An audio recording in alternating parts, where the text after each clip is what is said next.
Hello friends, இன்றைக்கி என்ன video பார்க்க போகிறோம் அப்படின்னா பன்னீர் பட்டர் மசாலா வித் சப்பாத்தி தான் செய்ய போகிறோம். ஸோ அதுக்கு நான் பன்னீர் ஜெப்டோவில் ஆர்டர் போட்டிருந்தேன்.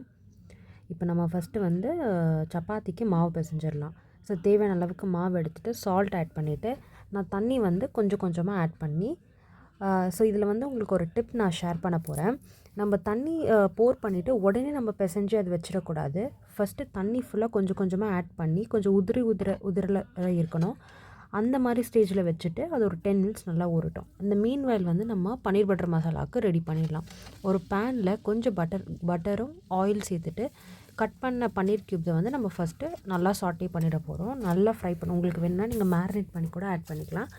நான் வெறும் பன்னீர் மட்டும் ஃப்ரை பண்ணி ஒரு இடத்துல வச்சுக்க போகிறேன். இப்போ நெக்ஸ்ட்டு கொஞ்சம் இஞ்சி, பூண்டு, தக்காளி, வெங்காயம் இது எல்லாத்தையுமே சேர்த்து நம்ம நல்லா மிக்ஸ் கொடுக்கணும்.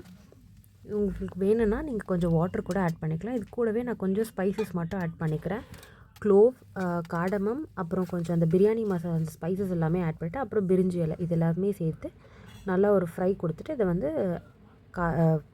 கொஞ்சம் ஒரு சைடு நீங்கள் நல்லா ஆறிட்ட பிறகு அதுக்கப்புறம் தான் மறைக்க போகிறோம். இப்போ அந்த மாவு நம்ம வச்சுருந்தோம் இல்லைங்களா 10 மினிட்ஸ், அதை இப்போ எல்லாத்தையும் ஒன்றா சேர்ந்து பிசைஞ்சோன்னா ஒரு பர்ஃபெக்டான ஒரு டோ நமக்கு கிடச்சிரும். அது மேலே ஆயில் அப்ளை பண்ணிவிட்டு ஒரு இடத்துல வச்சுருந்தோம்.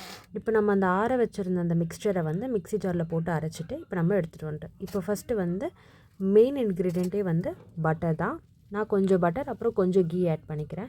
இப்போ அகெயின் அந்த பிரியாணி மசாலா, அந்த ஸ்பைசஸ், பட்டை, லவங்கம், ஏலக்காய், பிரிஞ்சி இலை இது எல்லாத்தையுமே சேர்த்து நல்லா பட்டர்லேயும் கீலேயும் நம்ம ஒரு மிக்ஸ் கொடுத்துக்கிறோம். இப்போ நம்ம அரைச்சி வச்ச விழுதை இதில் ஆட் பண்ணிக்க போகிறோம்.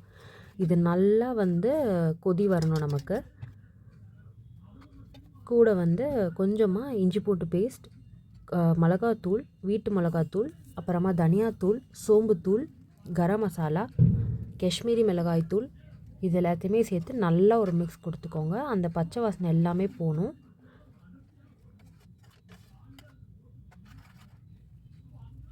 மீன்வைல் நான் நடுவுலையும் கொஞ்சம் பட்டர் ஆட் பண்ணுறேன். அப்போ தான் நமக்கு ஒரு ஃப்ளேவர் கொடுக்கும். அதுக்கப்புறம் உங்களுக்கு தேவையான அளவுக்கு சால்ட் ஆட் பண்ணிக்கணும். கூடவே நான் கொஞ்சம் வாட்டர் மட்டும் சேர்த்துக்கிட்டேன். அதுக்கப்புறம் மெயின் இன்க்ரீடியன்ட் அந்த சுகர் தான். சுகரும் ஆட் பண்ணிவிட்டு நல்லா கொதி வந்துட்ட பிறகு இப்போ நம்ம ஃப்ரை பண்ணி வச்சுருந்த பன்னீர் க்யூப்ஸை நம்ம ஆட் பண்ணிக்க போகிறோம். ஆட் பண்ணிவிட்டு இது ரொம்ப நேரம் நம்ம குக் பண்ண விடக்கூடாது. பன்னீர் ரொம்ப சாஃப்ட் ஆகிடும். கரெக்டாக பார்த்திங்கன்னா ஒரு 1 to 2 மினிட் மட்டும்தான். இப்போ இதுக்கப்புறமும் ஃபைனலாக ஒரு பன்னீர் பட்டர் ஆட் பண்ணிக்க போகிறோம். ஃபைனலாக நம்ம மெயின் இன்க்ரீடியண்ட்டே கஸ்தூரி மேத்தி தான். ஸோ அதை நல்லா கையில் ஒரு டிஞ்ச் கொடுத்துட்டு நம்ம ஆட் பண்ணிக்க போகிறோம். இப்போ நம்மளோட பன்னீர் பட்டர் மசாலா ரெடி. இது எல்லாத்தையுமே ஒரு ஹாட் பாக்ஸில் நம்ம ட்ரான்ஸ்ஃபர் பண்ணிவிட்டு மேலே கொஞ்சம் கீ மட்டும் அப்ளை பண்ணிட்டு க்ளோஸ் பண்ணி வச்சிடணும்.